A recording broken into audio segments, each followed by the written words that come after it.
Hello. Is it March? Because it feels like January still. I've seen 2 comeback wins over this weekend and 4, 6 on my maths, 9 goals over the space of 2 games this weekend, and it's basically felt like January. I can't feel my hands and my toes, but there we go. Welcome to Hillsborough, which is where I am. It's a magnificent stadium. There it is in all its glory. It is also, I just can't be here without thinking about 1989, to be honest. But such is the life and the lives we all lead. On a more positive note, going forwards, Norwich have made it 8 wins on the spin. They've come from behind to beat Sheffield Wednesday in a game where, even if you wanted to write potential banana skin, you'd have to ditch the potential. There's no such thing as potential banana skin, by the way, obviously, because a banana skin physically exists. It's whether you slip on it or not. And Norwich looked like they were going to slip on it in a first half where, I mean, there's a lot. Football's funny, isn't it? I mean, Norwich 1-0 down at half-time. Jordan Rhodes scored the goal. It was fairly early on. It came from fairly sloppy defending. But also, it was Jordan Rhodes, in that situation, is brilliant. The ball came to him, he took a great first touch, and he slotted home, made it look easy, made goal scoring look easy, which he's always done. And Jordan Rhodes was a real nuisance in the first half. If I'm watching this as a Sheffield Wednesday fan, you've got to start Jordan Rhodes every week from here on in, because I think he's got in him the goals that will help give Wednesday a chance of staying up, and they've got an almighty amount of work to do, obviously, right now. Kieran Westwood was back in goal as well, who always plays well against Norwich. We know the form table, Norwich are top of it, Wednesday are bottom. I think Wednesday haven't won they've lost their last 8 or 9. I didn't really dare check properly before the game. So it was all set for what we looked like we were going to get. Darren Moore had a whole week to work on it and looked like he'd absolutely nailed it, because every time Buendia got the ball, he had 4 people around him. They made sure they pressed, so they had 2 strikers on Norwich's centre-backs, and Norwich really struggled to work the ball forwards. And when they did, it was very congested, and Wednesday did a great job in their 5-4-1 of just absorbing all space. And we've seen teams do this before to Norwich as well, so certainly earlier in the season. And, Darren Moore said, look, we reckon we can find spaces we'll exploit, and we need to be on top of Norwich, and they were. And actually Wednesday did look very dangerous each time they countered too. The interesting thing is what happened in the second half, because the narrative, and speaking to Todd Cantwell after the game and Daniel Farker, is that Norwich up their level and they just need to do what they were doing better.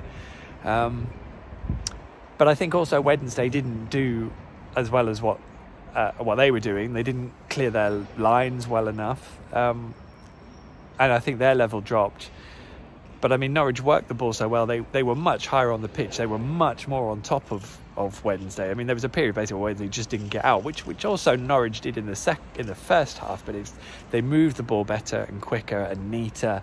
It was a much more zip, and I think it was completely epitomised by the equalising goal, which Teemu Pukki's finish, by the way. I said on the On the Ball podcast, I just wish he'd put his foot through it more. What a finish! I mean, the one last weekend was good. I thought this one was unbelievable finish.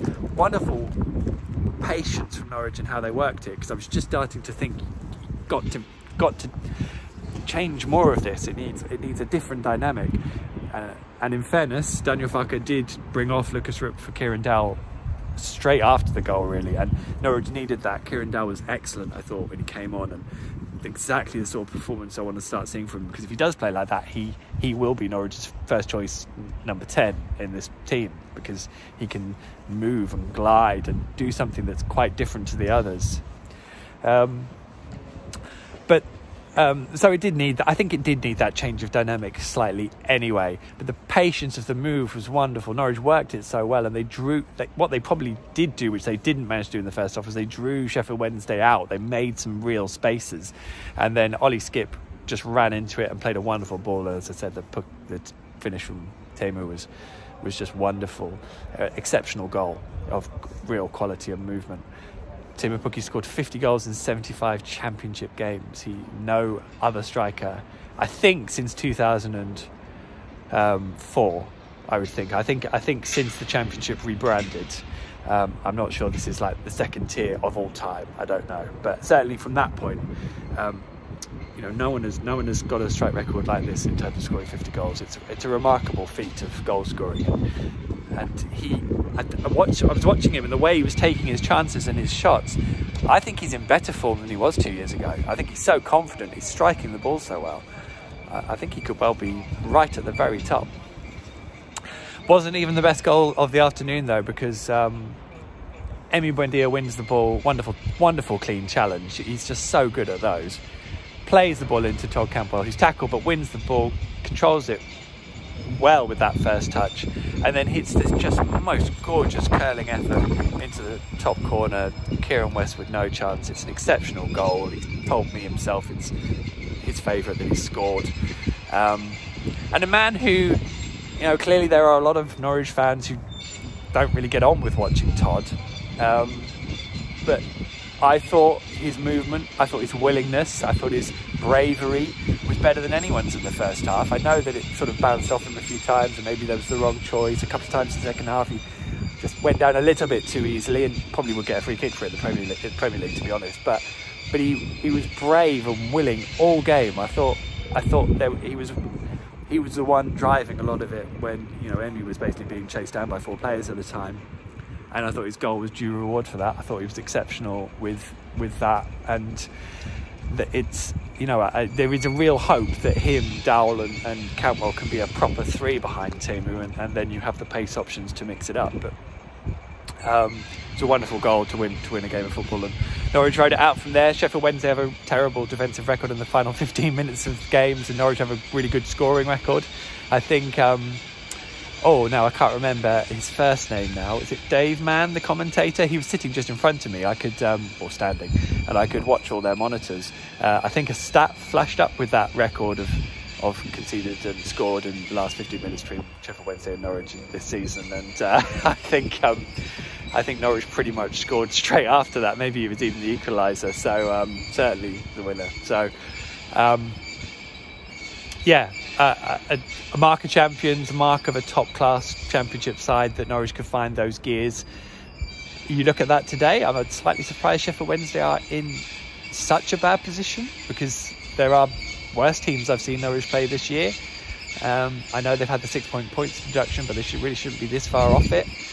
And they caused Norwich problems at Carrow Road as well, but maybe that's just what they do, and then they can't finish the job off. So they've got a really difficult situation for them, and that would be a big shame. But I thought Darren Moore did a good job on what he created today, so they've maybe got a little bit of hope. And if not for this year, then I'd be amazed if he doesn't get a proper chance to sort them out and get them back up if it doesn't happen this year. And that's something obviously that across the city isn't happening at a slightly different level. So there you go. A little bit of an injury worry with Kenny McLean, who seemed to pull up with his back. Ben Gibson had I don't even think he barely touched the ball in the second half, but he had a much better second half.